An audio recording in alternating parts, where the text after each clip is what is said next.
Très simplement, Bitcoin permet de réaliser la séparation de la monnaie et de l'État d'une manière pacifique. Donc, vous n'avez pas besoin d'aller dans la rue avec des fourches ou des fusils pour mettre la tête de vos dirigeants au bout d'une pique, comme les révolutionnaires français ont pu le faire, croyant que ça allait libérer alors que ça les a menés à la terreur, donc à un proto-système communiste.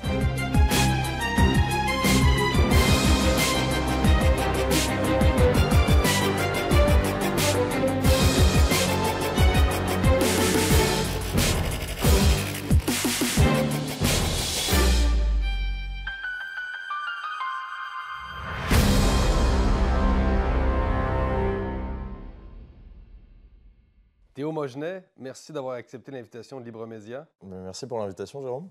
On est aujourd'hui à Paris. On va se pencher sur notamment l'état de l'économie en France, évidemment en relation avec le Bitcoin. Vous êtes DG de Europe Bull Bitcoin.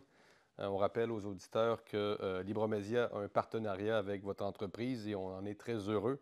Donc Théo, pouvez-vous d'abord nous expliquer, les gens sont très préoccupés par l'état de l'économie, la hausse du coût de la vie, etc., la hausse des loyers, etc. Quels sont les principaux facteurs qui expliquent un peu ce déclin, finalement, de l'économie en Occident, du moins tel qu'il est perçu par ces gens-là? Vaste sujet. Le premier facteur, en tout cas pour la France, ça fait environ 50 ans qu'on n'a pas eu de compte public à l'équilibre.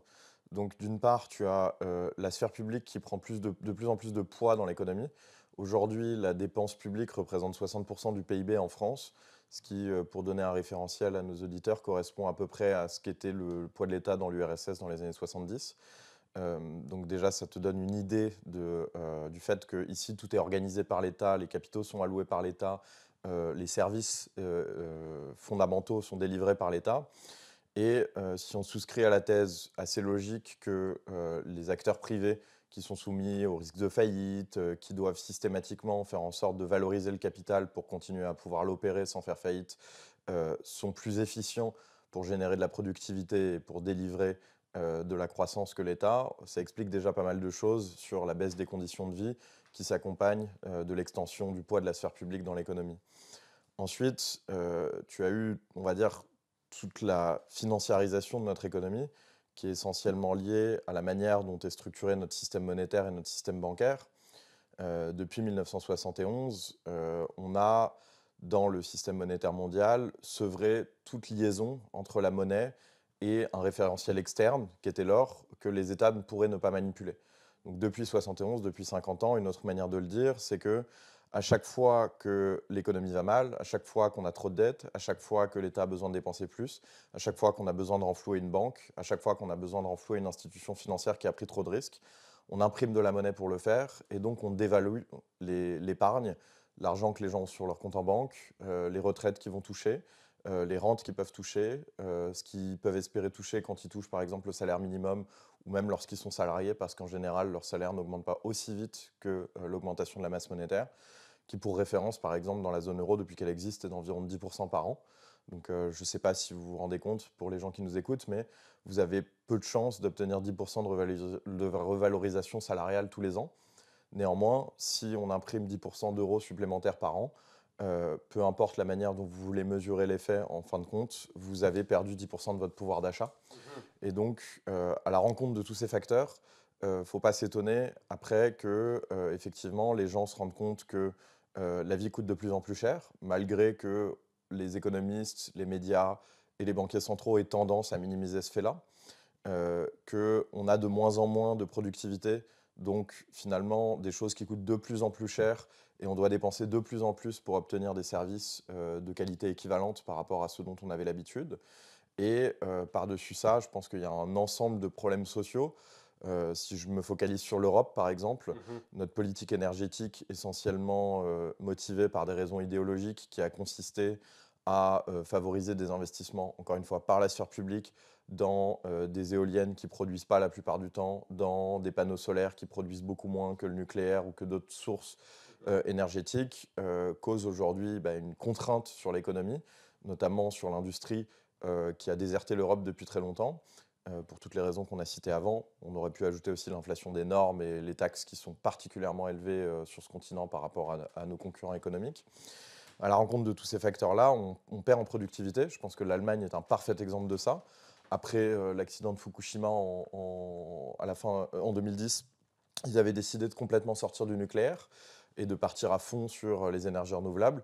Aujourd'hui, ils sont obligés d'acheter de l'énergie nucléaire à la France et de réinstaller, de réouvrir des centrales à charbon et des centrales au gaz à peu près partout. Et Nord Tant- Stream aussi, évidemment, là. et évidemment Nord Stream, tandis que toutes leurs bases industrielles délocalisent pour partir en Europe de l'Est ou en Chine, parce que si vous fabriquez, si vous faites de la chimie, si vous fabriquez des voitures, si vous fabriquez des composants pour ça, vous ne pouvez juste pas opérer si vous n'avez pas des kilowattheures disponibles et surtout la garantie de les avoir. Donc voilà, à la rencontre de tous ces facteurs, on a une situation économique en Europe qui se détériore d'année en année et qui va aller de mal en pis parce que les causes n'ont pas été traitées. On a aujourd'hui des discussions à l'échelle européenne ou en France qui sont complètement à côté de la plaque, où on parle de réguler plus pour créer des champions industriels, alors que ça n'a pas marché pendant 20 ans, où on parle de taxer plus pour sortir d'un marasme économique qui est lié à une surpondérance de l'État dans l'économie. Donc bref, on veut faire plus de ce qui n'a pas marché pour essayer de sortir d'un problème qui a été causé par plus d'État. Les gens ont l'impression de s'appauvrir et selon ce que j'entends, ils ont raison. Est-ce que ça a été planifié d'une certaine façon par des organes de l'État ou c'est simplement le déclin, une espèce de déclin, je ne vais pas dire naturel, mais c'est un phénomène d'entraînement finalement qui cause cet appauvrissement des populations occidentales en particulier? Je ne pense pas que ça a été programmé de manière machiavélique. Je pense que c'est juste le produit des idéologies OK. qui ont alimenté la réflexion de nos leaders, que ce soit les banques centrales, les instituts économiques, les hommes politiques. Encore une fois, pendant 50 ans, on a décidé de créer un système où finalement toutes les incitations dans le monde économique allaient vers plus de dettes, plus de dévaluation monétaire, le pilotage de l'économie par des banques centrales alors qu'elles ne disposent pas des éléments pour pouvoir organiser un système aussi complexe. Et en fait, je pense qu'on allait tellement loin dans cette idéologie qu'aujourd'hui, ce serait absolument inenvisageable pour ces gens-là de reconnaître tout le mal qu'ils ont fait à l'économie par Qui se sont trompés finalement. voilà. On préfère, je pense, à ce stade-là, en tout cas ces gens-là préfèrent essayer de convaincre les individus qu'ils doivent se satisfaire de la paupérisation dans laquelle ils se trouvent, de la situation de pauvreté extrême dans laquelle ils s'enfoncent. Et donc on préfère leur expliquer qu'ils devraient, selon les mots du World Economic Forum, être heureux de ne rien posséder, Oui, plutôt que d'admettre finalement que c'est la faute des mesures qui ont été prises pendant 50 ans qui a mené à cette situation. Parce que si les gens réalisent ça, la conclusion assez évidente, ça va être de voter avec leurs pieds, de choisir de ne plus écouter les sources d'informations qui leur ont menti pendant 50 ans, d'adopter des moyens alternatifs pour épargner, pour s'en sortir, pour organiser leur vie économique, comme par exemple Bitcoin, de souscrire à des sources de médias qui vont peut-être leur dire la vérité pour une fois, comme Libre Média. Et c'est évidemment tout ce que ces gens-là ne veulent pas. oui. Parce que je pense à la COVID, quand, bon, durant le confinement, on a notamment bon, imprimé beaucoup d'argent au Canada, ça a été incroyable. Donc, bon, évidemment, ce n'est pas, comme vous dites, orchestré par un cercle très restreint de gens qui se seraient réunis une fois pour planifier le déclin de l'Occident. On comprend que c'est beaucoup plus complexe. Mais la pandémie, il y a eu aussi au Canada des mesures comme on a donné de l'argent à des gens pour ne rien faire finalement. Donc, ça a alimenté beaucoup la paresse. Est-ce que quand même, durant la pandémie, vous avez observé une radicalisation, notamment de cette idéologie que vous décrivez? Ouais, on a vu ça déjà par rapport aux obligations vaccinales. Il y a pas mal de gens, même s'ils n'étaient pas forcément, on leur a pas donné forcément de porte-voix, qui ont remarqué que c'était hypocrite qu'on défende des choses comme la liberté pleine et entière de disposer de son corps lorsqu'il s'agit de l'avortement, lorsqu'il s'agit de la libération sexuelle, mais que on les force plus ou moins directement à devoir s'inoculer un vaccin expérimental qui était affranchi de toutes les mesures habituelles de tests et d'essais cliniques qu'on effectue habituellement avant de les mettre sur le marché. Donc ça, c'est clair que les gens s'en sont rendus compte. En revanche, je ne sais pas, les mesures en France, par exemple, ont été un peu différentes de celles qu'on a vues en Amérique du Nord. Nous, on n'a pas eu, par exemple, les fameux stimmy checks. On n'a pas eu ces aides qui ont été données de manière complètement directe, qu'on a pu voir par exemple aux États-Unis où vous receviez un chèque dans votre boîte aux lettres. En France, je pense que les gens se sont moins rendus compte à quel point on a soutenu l'économie artificiellement, notamment parce qu'on a usé des programmes qu'on appelle les prêts garantis par l'État, qui sont un peu plus invisibles. En fait, ce qui s'est passé, c'est qu'on a dit aux banques qui sont censées être privées et commerciales, vous allez prêter à tous vos clients, les entreprises, les particuliers, Mhm. sans condition. Et c'est la signature de l'État, finalement, qui va garantir tout ça. On va en fait utiliser la capacité d'emprunt de l'État et sa signature pour garantir les prêts que vous octroyez. Ça a représenté environ 1 000 milliards d'euros sur l'ensemble de la pandémie. Donc, pour donner un référentiel, c'est un tiers du PIB français. Donc c'est comme si en fait on avait pris 10 ans de création de richesse et qu'on les avait dépensés en 3 mois pour que les gens puissent effectivement rester dans l'oisiveté, comme tu disais. Et après, on s'étonne que la France soit en état de surendettement, que tout coûte de plus en plus cher, que les prix de l'immobilier est augmenté, que les prix des choses rares et désirables est augmenté, et que les gens se rendent compte que voilà, ils sont de plus en plus pauvres. Et tout ça après, déjà qu'on a eu l'épisode des Gilets jaunes, par exemple, qui fondamentalement revenait à une partie de la société française qui n'arrive plus à joindre les deux bouts et qui a décidé de s'emparer des ronds-points et de protester dans la rue pour dire que ils ne voyaient pas pourquoi ils auraient à payer des taxes et des impôts supplémentaires. À l'époque, ça partait d'une taxe sur l'essence, alors qu'ils ne sont pas représentés, puisque les mesures économiques et les mesures sociales qui sont passées depuis 40 ou 50 ans en France vont systématiquement en leur défaveur. Est-ce que les Gilets jaunes avaient les bonnes solutions? Bon, finalement, ça a été un mouvement, on sait, très éclaté, il n'y avait pas vraiment de leader très clair. Mais les Gilets jaunes bon, des citoyens qui se rendent compte qu'effectivement, bon, comme vous le dites, ne joignent plus les deux bouts, mais on avait quand même l'impression d'être devant un mouvement qui voulait encore plus d'État. Bon, il y a eu en France la contestation contre les retraites, là, c'est-à-dire qu'on veut finalement prendre sa retraite à 60 ans. Enfin, c'est peut-être rendu à 62, là. Mais on a un peu l'impression, vu d'Amérique du Nord, que les Français n'aiment pas toujours beaucoup travailler. Peut-être que c'est un peu cliché. Mais est-ce que les Gilets jaunes avaient les bonnes revendications selon vous, ils se trompaient un peu en fin d'objectif dans la mesure où vous dites que c'est l'État, finalement, avec ces mesures, qui les appauvrit. Donc, est-ce que l'État est la solution à cet appauvrissement? Il y a eu plusieurs moments dans l'histoire des Gilets jaunes. Au début, je pense que c'est parti d'un ras-le-bol. Ouais. Moi, ça m'a beaucoup fait penser à la révolte, à la révolution américaine qui a mené à l'indépendance américaine. Ah Je ne sais ouais. pas si tu te rappelles du slogan No taxation without representation, pas de taxes à payer si on n'est pas représenté. Et c'est exactement ça qu'en fait disaient les Donc, Gilets les jaunes. Gilets jaunes auraient été un mouvement quand même plutôt libéral, d'une certaine façon. Ça n'a pas été abordé comme ça beaucoup dans les médias, Je pense que c'était un mouvement qui n'était pas qui n'est pas idéologique. idéologique au début. C'est Ouais, ouais. vraiment un ras-le-bol. C'est des gens qui disent Ouais, vous nous ouais. taxez plus, mais là, moi, j'arrive pas à Ah oui, nourrir. c'est vrai, c'est parti sur une taxe sur l'essence, c'est ça. J'arrive Rappelons-le, pas ouais. à nourrir mes enfants à la fin du mois. Je dois faire 40 km avec ma voiture pour aller bosser. Vous passez notre temps à nous dire qu'on détruit la planète.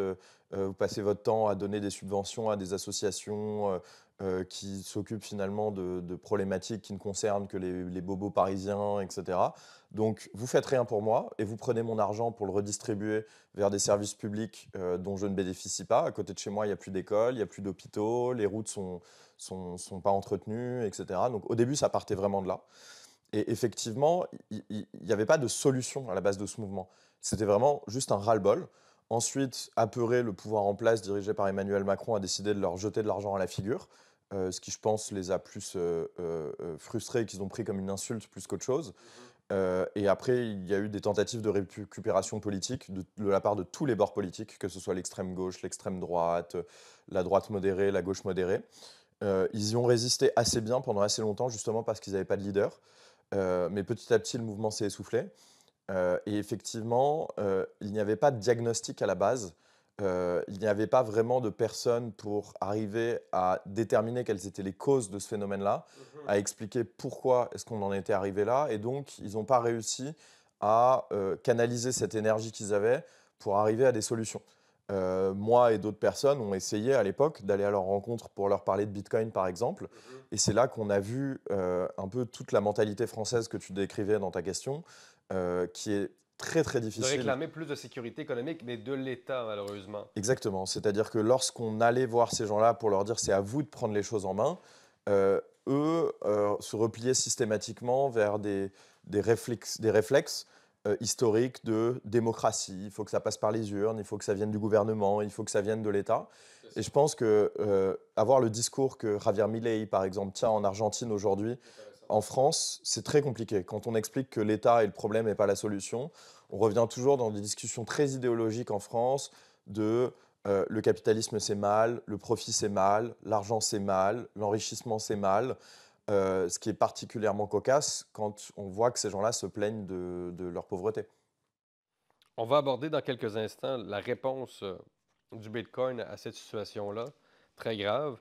Mais vous avez soulevé un paradoxe intéressant au début de l'entrevue. Vous avez dit que il y avait une extension de la sphère publique dans l'économie, alors qu'on entend tout le contraire dans les grands médias. On pense toujours que c'est une extension plutôt du privé dans la vie des gens, capitalisme sauvage, justement. Donc, comment vous expliquez ça? Qu'on continue à parler, c'est peut-être vrai aussi, là, je pose la question, mais la gauche altermondialiste, etc., parle beaucoup plus de, c'est ça, d'extension du privé dans la vie des gens. Vous voyez tout le contraire. Je pense que c'est une constante dans tous les régimes pseudo-totalitaires. Si vous avez lu Orwell, la guerre c'est la paix, l'amour c'est la haine. Et donc effectivement, le propagandiste a toujours besoin de façonner, de créer un ennemi pour étendre toujours plus son contrôle, son pouvoir et se porter en sauveur de manière à endormir la vigilance de la population et lui faire croire qu'il est là pour l'aider. Donc en France, nous, on ne parle pas de capitalisme sauvage, on parle d'ultralibéralisme, ce qui est juste risible quand on voit le chiffre que je t'ai cité, par exemple. Aucune puissance dite libérale ou aucun autre pays de l'OCDE. Le néolibéralisme, très à la mode aussi, Mais comme terme, en tout cas en espagnol beaucoup, là. c'est très à la mode, et en France aussi, d'ailleurs, c'est très étonnant, parce que le néolibéralisme, quand on a un peu de connaissance de l'histoire de la pensée économique, c'est des politiques interventionnistes. Ça n'a rien à voir avec le libéralisme, c'est encore de la novlangue. Et parenthèse fermée, pour revenir à cette méthode propagandiste, entre guillemets, en France, on a systématiquement ce discours qui consiste à dire que il faut discipliner l'excès du capitalisme, il faut discipliner le marché, il faut taxer les riches, etc., sans jamais voir que euh, ce qu'il reste d'économie privée en France est complètement sorti de la réalité de ce qu'est le capitalisme ou de ce qu'il a été, par exemple, au 19e siècle, c'est-à-dire un système dans lequel il y a des droits de propriété, dans lequel les gens qui font n'importe quoi font faillite, dans lequel la prise de risque et la réussite est récompensée par des profits, dans lequel l'échec, encore une fois, est récompensé par des faillites et une réallocation du capital vers ceux qui peuvent l'utiliser de meilleure manière. En France, on a le niveau de taxation et de prélèvement obligatoire le plus élevé au monde. On n'a pas vraiment de droit de propriété parce que lorsque vous voulez partir avec votre propriété, on la taxe à la sortie. Lorsque vous voulez, pendant les JO, comme ça a été mon cas, rentrer dans votre appartement, on vous fait scanner un QR code et on vous explique que vous n'avez pas le droit d'inviter des gens parce qu'ils ne sont pas passés par l'analyse des Ah, bah, services c'est secrets arrivé, ça, français. durant les JO, là, dans le retour du confinement, hein, dans quelque sorte, des mesures Pendant, de... pendant les Jeux Olympiques, Oui, oui, c'est ça. donc là où on tourne, on est à 100 mètres de chez moi, dans la même rue. Moi, il y avait des CRS, donc t'imagines des policiers en équipement lourd Oui, oui, oui. qui étaient à l'entrée de la rue. Il m'a fallu faire une demande une semaine avant pour pouvoir obtenir un QR code qui me permettait de rentrer chez moi. Chez vous, là. Et j'avais interdiction formelle de pouvoir inviter des gens, tout simplement parce qu'ils n'auraient pas pu passer le barrage de police. Le périmètre, bon... Donc, ma constitution en France dit que j'ai un droit inaliénable à la propriété privée. J'ai un certificat chez un notaire reconnu par l'État qui dit que je suis propriétaire de mon appartement, mais j'en ai pas la jouissance. Donc, il y a réellement pas de droit de propriété privée. Ça a été pareil pour les restaurateurs qui avaient des restaurants ou qui avaient des commerces dans la zone de sécurisation du périmètre olympique. Les clients ne pouvaient pas rentrer, ils ont perdu du chiffre d'affaires comme jamais alors qu'on leur avait raconté que les JO allaient être très bien pour le business, etc., etc. Donc en France, on vit dans une parodie de capitalisme. Le capitalisme n'existe que dans les tribunes éditorialistes des journaux mainstream. Les entreprises, lorsqu'elles sont en risque de faillite, font un chantage auprès de l'État en disant regardez, je vais fermer telle usine, je vais licencier 2000 personnes, etc. Donc donnez-moi des aides et des subventions. Les grands groupes du CAC 40, donc notre équivalent du S&P 500, les 40 plus grosses entreprises françaises par capitalisation, vivent toutes exclusivement, ou en tout cas la grande majorité, de contrats délivrés par l'État, de subventions fournies par l'État, d'avantages fournis par l'État, de financement à des conditions particulièrement favorables délivrées par l'État, des banques publiques d'investissement ou la Banque centrale européenne. les banques françaises sont toutes dirigées par des gens qui viennent de l'État, qui viennent de l'inspection générale des finances, donc du contrôleur des banques et des finances publiques, sont toutes refinancées par l'État, sont toutes sur perfusion de cash depuis 20 ans parce que l'euro les empêche d'être rentables. Les assureurs ont des obligations de détenir la dette publique et ne peuvent pas allouer l'épargne qui leur est livrée par la population selon ce qui maximiserait le rendement des investissements et donc les retraites privées ou la capitalisation des produits d'épargne fournis aux clients. Donc en fait, pourquoi je parlais d'Orwell? Parce que il dit par exemple à un moment dans le livre, l'Estasia a toujours été en guerre avec l'Eurasia. Et c'est exactement ce qu'on fait en France. On raconte aux Français depuis 50 ans qu'on a toujours vécu dans le système capitaliste, que c'est le système capitaliste qui les rend pauvres, que c'est le système capitaliste qui est la, la source de tous leurs problèmes, alors qu'en réalité, il n'a jamais fait partie de l'ADN française, il n'a jamais fait partie de l'ADN de nos institutions. Il a existé pendant une période assez brève, j'ai envie de dire, pendant le 19e siècle, durant la Troisième République, à une certaine période de l'Empire, etc. Mais fondamentalement, depuis la Seconde Guerre mondiale, on vit dans un système où la sphère publique est omnipotente, où les chemins de fer, la santé, l'éducation, l'énergie, les retraites sont des systèmes organisés par la puissance publique, socialisés, voire quasiment communistes. On a toujours plus de fonctionnaires, toujours plus de dépenses publiques, toujours moins de droits de propriété, toujours plus de taxes. Donc voilà, le fait est qu'on est dans un délire complètement idéologique qui n'a plus aucune connexion à la réalité. Et effectivement, c'est pour ça que, comme avec les Gilets jaunes, on n'est pas capable de poser le bon diagnostic et donc d'opter pour les bonnes solutions. Et donc, Théo Mogenet, dans tout ce contexte-là que vous venez de décrire, qu'est-ce que le Bitcoin peut faire pour les gens, justement, qui ont l'impression d'avoir perdu le contrôle, en fait, de leurs finances?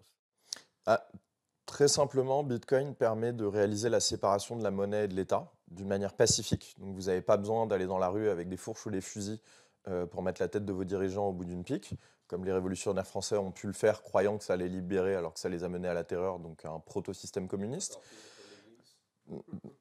Euh, et donc Bitcoin en fait réalise la séparation de la monnaie et de l'État en ce qu'il vous permet de détenir votre capital d'une manière qui ne pourra pas être dévaluée par l'État, qui ne pourra pas être saisie par la puissance publique, qui ne pourra pas être censurée par la puissance publique. Ce que je veux dire par là, c'est que vous pouvez garder du capital liquide que vous pouvez envoyer à n'importe qui dans le monde sans demander la permission à qui que ce soit, sans reposer sur aucun intermédiaire, avec simplement un téléphone moderne ou un ordinateur et une connexion à Internet.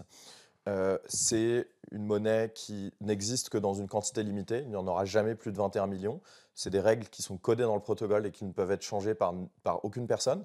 Et donc, si vous en détenez aujourd'hui, vous avez la garantie que vous ne pourrez pas être dévalué, contrairement à la monnaie fiat, donc la monnaie qui a cours légal et qui est imposée par nos États, qui, elle, est basée sur la proposition de valeur que euh, les banques centrales vont toujours la créer en quantité plus grande, les banques commerciales également, et l'État, lorsqu'il aura besoin de se refinancer, surtout dans la situation de surendettement dans laquelle il est aujourd'hui, notamment en France, va également en créer par voie de déficit. Également parce que vous n'avez pas d'intermédiaire et que vous interagissez avec un protocole informatique comme Internet ou comme le langage français ou le langage anglais, tout ce que vous faites, c'est finalement utiliser un bien commun qui n'appartient à personne, qui est accessible à tous. Donc personne ne peut vous empêcher de l'utiliser, personne ne le contrôle. Et donc d'une certaine manière, on est en train de vivre un moment qu'on pourrait comparer par exemple à l'invention de l'imprimerie en Europe, qui a libéré la plupart des gens du monopole de l'Église sur l'information, qui a mené à la révolte protestante, alors que ce soit bien ou que ce soit mal, c'est pas à moi d'en juger, mais c'est clair que ça a permis une diffusion des idées, une libération de la part de certaines autorités qui avaient en fait un monopole sur l'information et donc qui étaient les propagandistes de notre époque.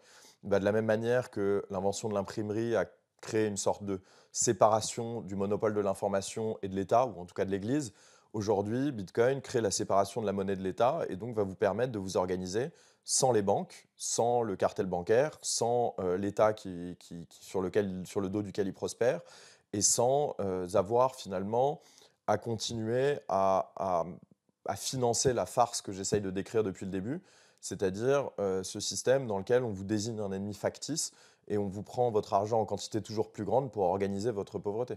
Mhm. Est-ce qu'on peut dire, Théo Mogenet, que les médias traditionnels ont alimenté un peu une méfiance envers le Bitcoin. Bien sûr, mais comme tout ennemi qui pourrait être dangereux par rapport au narratif qu'ils essayent de tisser, le Bitcoin a eu à peu près toutes les casquettes. Donc ça a été la monnaie de la drogue, la monnaie des pédocriminels, la monnaie des terroristes, la monnaie qui va faire bouillir les océans et détruire la planète. Non? Un peu comme on a essayé d'associer Telegram. Enfin, on rappelle aux gens que Pavel Durov a été arrêté à Paris en fin août, mais continuez sur la... C'est exactement la même chose en fait. Il faut bien voir que à toutes les époques, les deux axes de pouvoir les plus importants de la puissance publique, ça a toujours été le monopole sur la monnaie, le monopole sur l'information. Contrôler les flux financiers et donc l'économie, et contrôler l'information, donc garantir que la population ne va pas se rebeller parce qu'elle comprend en fait le système de spoliation qui s'articule. Frédéric Bastiat, un très grand économiste libéral français du 19e siècle, disait « l'État, c'est cette grande fiction par laquelle tout le monde s'efforce de vivre aux dépens des autres ». Et l'État, en France, plus qu'ailleurs, mais je pense que c'est le cas aujourd'hui dans toutes les démocraties occidentales, va se liguer et va attaquer par voie de propagande, par voie de régulation, par voie par différents mécanismes, à peu près toutes les institutions qui pourraient porter atteinte à ces deux monopoles. Donc Pavel Durov crée des canaux d'échange d'informations protégés par la cryptographie, comme Bitcoin. En fait, leur grand problème aujourd'hui, c'est la cryptographie asymétrique, hein, si on rassemble ces deux sujets, qui permettent aux gens de s'affranchir des canaux contrôlés et organisés par l'État pour échanger de l'information, converser entre eux, échanger des idées. De la même manière, les flux financiers et les canaux financiers sont aujourd'hui contrôlés par des banques, elles-mêmes contrôlées par l'État. Et donc, en ce que Bitcoin permet à n'importe quel individu sur la planète de s'en affranchir et de pouvoir d'une certaine manière voter avec ses pieds et de s'affranchir de ce système, même sans avoir à plier bagages, sans avoir à quitter son appartement, sans avoir à quitter le pays dans lequel il vit, c'est particulièrement subversif et dangereux pour les États. Et donc, ils font tout ce qui est en leur pouvoir pour essayer d'empêcher que les gens s'y intéressent, pour empêcher qu'ils l'adoptent, pour empêcher qu'ils en aient la bonne idée. Et puisqu'ils ont bien compris qu'il n'y a absolument aucun levier direct pour interdire ou arrêter le protocole Bitcoin, le réseau Bitcoin, le seul moyen qui leur reste à disposition, c'est d'essayer de manipuler, encore une fois, par la propagande, la population à s'y désintéresser, à ne pas l'adopter, à ne pas l'utiliser. Alors que pourtant, il y a à peu près tous les exemples historiques, si on regarde le prix, si on regarde juste ce que sont devenus les bitcoiners, comment leur vie s'est développée en adoptant Bitcoin et en commençant... Il y a un profil aussi des bitcoiners, c'est des gens qui aiment la liberté, il y a un profil aussi des gens qui veulent être plus autonomes. Hein, et est-ce que vous remarquez ça? Bien sûr. Ouais. Et moi, ce qui me fascine, c'est que c'est des gens qui sont profondément pacifiques, parce qu'en fait, si on retraduit leur action en un message politique, ce qu'ils disent, c'est la propriété pour tous, inconditionnellement. Fondamentalement, Bitcoin, c'est une technologie qu'on peut voir comme une infrastructure publique accessible à tous qui permet d'avoir de la propriété à l'âge numérique. Donc c'est un projet qui est fondamentalement... Vous, c'est public, c'est pas privé, là, contrairement à ce que... Alors c'est public au sens où c'est accessible à tous, sans condition. Par contre, c'est pas public dans le sens gouverné par la puissance publique. Donc à cet égard-là, mais au même titre qu'Internet est public, par exemple. Internet, c'est un protocole qui ne dépend pas de la puissance publique. C'est une infrastructure qui, elle, peut dépendre de la puissance publique. Entre guillemets, les câbles et les relais que vous utilisez physiquement pour vous connecter à Internet peuvent avoir été créés par des télécoms qui sont régulés par l'État, etc., etc. Maintenant, vous pouvez vous connecter à Internet par satellite. Je pense que Elon Musk prouve bien aujourd'hui, en permettant d'accéder aux gens en Ukraine, par exemple, ou dans d'autres zones du monde. Par exemple, quand on a vu l'interdiction d'accéder à Twitter au Brésil, là, un peu plus récemment. On a beaucoup parlé de ça à Libre Média, ouais. Et vous vous connectez à une infrastructure différente, donc un satellite Starlink, et vous avez accès à Internet. Pourquoi? Parce qu'Internet, c'est un protocole, personne ne le contrôle. C'est juste en fait une sorte de grammaire que vont utiliser des machines pour pouvoir décoder et encoder des informations de la même manière, et donc dialoguer entre elles. Bitcoin, c'est de la même manière. C'est une grammaire pour pouvoir encoder et échanger de la valeur. Et donc, vous pouvez échanger des bitcoins par ondes radio, par satellite Starlink, par des infrastructures France Télécom, par des infrastructures de transfert d'informations au Canada, par SMS en Afrique, peu importe en fait. Et c'est pour ça qu'ils ne pourront jamais l'arrêter, c'est pour ça qu'ils ne pourront jamais le contrôler. Et donc aujourd'hui, les seuls moyens qu'ils ont, c'est de faire comme faisait les États féodaux à l'époque de l'impression de l'imprimerie, la chasse aux sorcières. Donc ils traquent les gens comme moi ou Francis, notre fondateur, et ils vont décider Quand de... vous dites traquer, comment ils font traquer là? En faisant passer des lois qui sont anticonstitutionnelles et qui vont faire, par exemple, qui vont mettre des bâtons dans les roues à des entreprises et des business comme Bull Bitcoin qui vont vous permettre d'utiliser des outils pour vous affranchir du monopole sur la monnaie. Donc, ils passent des lois pour vous mettre des bâtons dans les roues, là. Ouais. Par exemple, on a eu 2 cas récemment aux États-Unis, donc un protocole qui s'appelle, enfin pardon, une application qui s'appelle Samurai Wallet et une autre qui s'appelle Tornado Cash, qui très simplement en fait sont des services qui vous permettent de plus ou moins cacher vos traces sur les échanges qui sont effectués sur Bitcoin, qui par défaut sont publics. Et il y a des cas d'usage très légitimes à ça. Si par exemple, j'ai, mettons, 10 bitcoins sur une adresse bitcoin, lorsque je vais t'envoyer, mettons par exemple, l'équivalent de 10 euros pour te rembourser du déjeuner de ce midi, tu vas pouvoir savoir, parce que tu vois l'adresse où ça a été envoyé, un peu comme si tu voyais tout ce que j'avais sur mon compte en banque. Et quelque part, quand je paye mon boulanger, j'ai pas envie qu'il sache combien d'argent j'ai. Quand je paye avec ma carte bleue, il ne sait pas combien d'argent j'ai. Et donc, depuis toujours, on a utilisé ce genre d'outils qu'on appelle des CoinJoin pour éviter ces problèmes de confidentialité qui sont liés à la nature du réseau. Et donc, la manière dont fonctionnent ces systèmes, c'est que en fait, les gens qui ont développé ces applications ont juste écrit du code informatique et ils ne détiennent jamais vos fonds. Donc, c'est pas comme une institution financière qui, par exemple, comme HSBC l'a fait en 2012, cacherait les fonds des cartels mexicains qui viennent déposer de l'argent chez eux pour les blanchir. C'est des gens qui se contentent d'écrire du code informatique, de vous donner des applications que vous-même vous utilisez. Donc, ils n'ont enfreint aucune loi qui porte sur le blanchiment d'argent, aucune loi sur la transmission de fonds. Ils n'ont pas à obtenir de licence pour la transmission de fonds parce qu'ils ne gardent jamais les fonds des clients quand ils fournissent ces services-là. Ils écrivent, encore une fois, du code informatique. Donc, pas de traçage. Pas de traçage et surtout, pas de garde des fonds. C'est-à-dire que ce n'est pas un intermédiaire financier. Et ils se sont retrouvés arrêtés par le FBI avec des potentielles peines de prison qui pouvaient aller jusqu'à 25 ans. Ils ont été chassés, entre guillemets, par la puissance publique pour justement avoir codé du logiciel libre. Un peu comme, par exemple, Assange a été traqué pendant des années pour avoir fait un travail journalistique, alors que normalement c'est censé être protégé par plein de droits constitutionnels et d'amendements sur la liberté d'expression. Et tout simplement parce que ces gens-là gênent. Et donc, voilà, la puissance publique utilise ce levier-là pour essayer de dissuader les développeurs sur Bitcoin de créer des outils et de donner les moyens aux individus de s'affranchir du monopole de la puissance publique. Et également, le deuxième levier qu'ils utilisent, encore une fois, c'est la propagande. C'est essayer de vous faire peur, essayer de vous dire que si vous utilisez Bitcoin, il va vous arriver des choses très graves. Comme par exemple, à l'époque, l'Église vous disait que si vous osez interpréter la Bible par vous-même, vous irez en enfer. C'est à peu près... une espèce d'excommunication du système banquier ou... Exactement. Si vous utilisez Bitcoin, vous faites bouillir les océans. Donc, vous n'allez pas avoir les indulgences modernes, c'est-à-dire la cocarde qui montre que vous avez... Parce que c'est une question énergétique, effectivement. Pendant très longtemps, on a raconté, par exemple... l'électricité, là, c'est ça? Bitcoin utilise beaucoup d'électricité pour fonctionner, ce qui est factuel. C'est pas censé être une énergie propre, ça, l'électricité? En fait, ce qu'il faut comprendre, c'est que Bitcoin, c'est la seule demande non locale d'énergie. C'est-à-dire que quand on est, par exemple, aujourd'hui à Paris, on a une demande d'énergie qui est variable. Par exemple, là, il est environ 15 heures quand on tourne. La plupart des gens sont au bureau. L'énergie n'est pas demandée dans les appartements. À 19 heures, lorsque tout le monde va rentrer chez soi, allumer les lumières, allumer la télévision, faire tourner la machine, il va y avoir une demande qui va arriver d'un coup d'un seul sur le réseau électrique.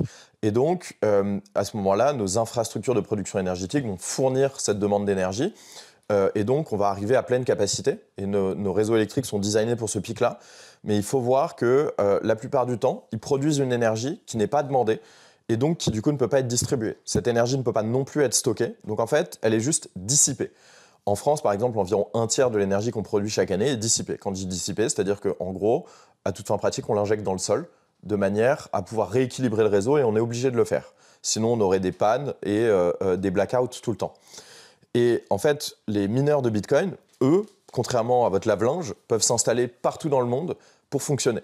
Ils peuvent s'installer auprès d'un barrage dans les sommets de l'Himalaya, ils peuvent s'installer dans les Alpes, ici en France, ils peuvent s'installer directement à la sortie d'une centrale électrique sans avoir besoin de se raccorder au réseau. Et ils sont en compétition dans le monde entier avec comme seul coût variable le prix du kilowattheure. Si vous payez de l'électricité trop chère, donc par extension, si vous êtes installé dans un centre-ville en concurrence avec une demande énergétique domestique ou industrielle, vous allez faire faillite. Vos mineurs Bitcoin vont être rachetés par vos concurrents qui, eux, vont les réinstaller à des endroits où l'énergie n'est pas demandée. Donc si on regarde les mineurs Bitcoin aujourd'hui, par exemple, ils sont très présents au Texas parce qu'il y a énormément d'énergie solaire au Texas, dans l'ouest de l'État, là où il n'y a pas d'usine, là où il y a très peu de population et donc là où il y a beaucoup plus de production que de demande. Ils sont dans des infrastructures énergétiques qui ont été construites dans des pays en voie de développement avant même qu'elles aient pu être accordées au grid. Donc, par exemple, on a un très bon ami qui achète de l'énergie directement au Congo, qui du coup a permis, grâce à sa demande, de faire financer un barrage, de manière à ce qu'ensuite un réseau électrique soit construit, que cette énergie fournie par le barrage, produite par le barrage puisse être fournie aux populations locales, ce qui va leur permettre d'éviter de continuer à déforester la forêt qui se trouve dans le parc des Virunga où est installé le barrage. Et donc, c'est un bienfait écologique majeur d'avoir ramené Bitcoin dans cette zone-là, parce qu'il a pu construire une infrastructure énergétique qui va constituer une alternative beaucoup plus propre que le fait de couper des arbres pour se chauffer, faire cuire sa nourriture, etc. Mais c'est pas comme ça que vous entendrez parler de Bitcoin dans la presse, parce que si jamais on vous dit qu'adopter Bitcoin, c'est finalement résoudre des problèmes qui ont été causés par le système monétaire même qu'il vise à remplacer, en fait, les gouvernements se retrouvaient dans une situation où ils feraient mon marketing à ma place, et pour les raisons qu'on expliquait juste avant, ils n'ont pas du tout envie de ça. Donc ils vont mentir éhontément et subventionner des études qui ont des méthodologies complètement douteuses pour essayer de vous faire croire que adopter Bitcoin, c'est commettre un écocide, alors qu'en réalité, tous les arguments logiques, toutes les preuves tangibles et toutes les études indépendantes ont montré que c'est exactement l'inverse. Intéressant. Je reviens au traçage, etc. On parle de l'avènement, du développement d'un euro digital dans, je sais pas, 2 ans. Je pense que l'Union européenne est en train de travailler là-dessus. Il y a des craintes, évidemment, qui sont émises là, par des organismes comme c'est le Centre national. Bon, j'oublie le nom de cet organisme-là qu'on avait reçu, qu'on avait invité en entrevue récemment. Mais est-ce que Bitcoin peut faire contrepoids à ces nouvelles monnaies numériques qui risquent, en fait, qui compromettent, si je comprends bien, potentiellement la confidentialité des citoyens? Alors, la confidentialité des citoyens, de toute façon, elle n'existe plus aujourd'hui, hein. Le seul moyen de paiement confidentiel que vous avez, c'est le cash physique, Oui, c'est ça. qui n'est plus utilisé. Et d'ailleurs, le Covid a eu bon dos parce que, apparemment, c'était très, très, très dangereux d'utiliser des billets. Donc, on en a profité pour encourager les commerces et les individus à utiliser des moyens numériques de paiement, essentiellement des cartes bleues ou des applications de monétique, ce qui du coup limite la capacité des individus à garder une confidentialité dans leurs transactions financières. L'euro numérique va encore une étape plus loin là-dedans, parce qu'aujourd'hui, les informations financières que vous produisez, d'une certaine manière que vous révélez lorsque vous payez un peu partout, elles sont détenues par toute une série d'acteurs privés, que ce soit les fournisseurs de cartes bleues, les banques, les intermédiaires financiers, sans forcément arriver directement dans une base de données centrale qui serait dirigée par l'État. Les projets de monnaie numérique de banque centrale, dont l'euro numérique est une instantiation, ont pour projet de créer une infrastructure publique de la monnaie avec une infrastructure de paiement adossée. Et donc, ça revient à créer une base de données centrale sur laquelle la puissance publique, même si ce n'est pas ce qu'ils nous disent, mais d'un point de vue technique, c'est impossible de faire autrement, pourra avoir droit de regard, droit de censure, droit de contrôle, droit d'émission, etc., etc. Et donc, ils auront un outil dont les plus grands leaders totalitaires de l'histoire, comme Staline et Hitler, n'auraient jamais rêvé. Ils pourront tout tracer, ils pourront manipuler votre monnaie en fonction des achats que vous font. Ils pourront suspendre votre compte bancaire Bien sûr. éventuellement, parce que, c'est arrivé au Canada, vous le savez, durant l'épisode des camionneurs, il y a certains leaders du convoi des camionneurs dont le compte a été suspendu par le gouvernement canadien, un précédent extrêmement grave. Est-ce que vous pensez que c'est justement un euro numérique ou même un dollar numérique pourrait permettre la même chose, et même plus facilement, parce qu'ils l'ont fait sans monnaie numérique, donc ils vont ça va être plus facile encore? Je pense que c'est clairement un risque, et je pense que c'est clairement le risque majeur qu'il y a avec ces sujets-là, d'avoir ce qui se passe en Chine aujourd'hui, en fait, une sorte de monnaie qui est un crédit social, qui est complètement pilotée par la puissance publique, avec l'aide d'outils algorithmiques comme l'intelligence artificielle, de manière à pouvoir vous pénaliser lorsque vous faites des crimes de pensée, lorsque vous ne consommez pas comme il faut, lorsque vous n'avez pas des opinions qui sont conformes à la doxa. Et c'est une société dans laquelle personne ne devrait désirer vivre, je pense. Et en revanche, par contre, je vais un peu édulcorer ce discours par le fait que je ne suis pas très confiant dans la capacité des États à arriver à imposer ça. La première raison est un peu technique, mais je vais essayer... assez compétent. Alors, la première raison est un peu technique, mais je vais essayer de l'expliquer. Les monnaies numériques de banque centrale sont des équivalents de cash dans le sens où c'est de la monnaie émise par l'État. L'essentiel de la monnaie qui circule dans les économies sont émises sous forme de crédit par les banques commerciales. Okay, ouais. Donc, d'une certaine manière, la manière dont vous pouvez le voir, c'est quand vous allez acheter un appartement, par exemple, et que vous demandez une hypothèque à la banque, ce qu'elle crédite sur vos comptes en banque pour que vous achetiez votre appartement, ce n'est pas de la monnaie qu'elle a pris en dépôt chez quelqu'un d'autre, c'est de la monnaie qu'elle a créée comptablement lorsqu'elle a émis votre prêt. 90% de la monnaie qui circule dans nos économies a été créée comme ça. Lorsque vous remboursez votre prêt, cette monnaie elle est détruite comptablement. Du coup, ça veut dire que si jamais, en fait, la puissance publique se met en concurrence avec le système bancaire pour accepter les dépôts des gens et héberger leurs comptes, parce que c'est ça finalement une monnaie numérique de banque centrale, on va avoir une concurrence entre la puissance publique et les monnaies numériques de banque centrale d'un côté et les banques commerciales de l'autre, qui du coup pourrait causer des dépôts qui vont partir des banques commerciales qui, en fait, sont très peu capitalisées, fonctionnent avec un niveau de levier sans précédent, et donc ça pourrait les mettre en faillite. Et en fait, le problème, c'est pour ça d'ailleurs que dans les papiers qu'écrivent les banques centrales pour expliquer à quoi ça ressemblera, elles disent toujours que ce sera limité à un certain montant, etc. Et en fait, pourquoi ? Parce que si vous avez à peu près la même rémunération sur les dépôts, si vous avez la même utilité, si vous pouvez les utiliser de la même manière, mais que d'un côté, en mettant votre argent dans les banques, vous avez le risque de faillite de la banque, qu'on vous empêche de les utiliser, etc. Ou de l'autre côté, vous avez une infrastructure publique garantie par l'État, etc., etc. A priori, les gens vont préférer la seconde solution. À ce moment-là, ça fait que les dépôts partent des banques pour aller se mettre là-dedans, les banques se retrouvent en faillite et la puissance publique doit les renflouer. À l'inverse, si on vous dit c'est des dépôts qui sont limités par exemple à 3 000 €, eh ben en fait, ça représentera assez peu d'argent, ça représentera assez peu d'utilité pour vous, donc vous n'allez probablement pas trop l'utiliser, et donc ils vont créer toute cette infrastructure que vous allez payer avec vos impôts et que personne ne va utiliser, ça ne va pas marcher, ça va faire un flop. Partout où ces projets-là ont été introduits, en Jamaïque, au Nigeria, personne dans la population ne les a utilisés. Et donc vous avez cette situation un petit peu kafkaesque où ils créent quelque chose, le régulateur des banques crée quelque chose qui leur fait directement concurrence et qui risque de les mettre en faillite, avec une proposition de valeur qui ne peut pas fonctionner sans les mettre en faillite. Donc, moi, j'attends de voir. Ensuite, la deuxième raison, un peu plus simple à comprendre, c'est que pour avoir des monnaies numériques de banque centrale, il faudrait des gouvernements qui soient capables de réaliser des projets informatiques. J'en ai toujours pas vu. Oui, disons que c'est une question... au Québec, ce serait un peu un peu la même situation. Il y a eu d'ailleurs un ministère, il y a un nouveau ministère du numérique au Québec et dont la gestion est catastrophique. Et ensuite, peut-être un dernier point aussi, ce serait un danger absolument immense parce que ces systèmes sont fondamentalement centralisés. On voit bien avec les systèmes, par exemple, si on regarde par exemple le hack d'Equifax, qui est donc une institution aux États-Unis qui enregistre les credit scores des Américains. Il y a eu la fuite de 140 millions de comptes. Plus récemment en France, un des plus gros opérateurs télécoms en France qui s'appelle Free vient de se faire pirater des millions de comptes, dont le mien par exemple, avec la fuite des informations personnelles, des IBAN, ce qui a donné lieu à des tentatives de phishing, des tentatives de hacking dont par exemple j'ai fait l'objet. Ils se sont même pas vraiment excusés, enfin bref. À chaque fois qu'on a un système informatique centralisé, il y a toujours une faille, même si c'est une faille humaine.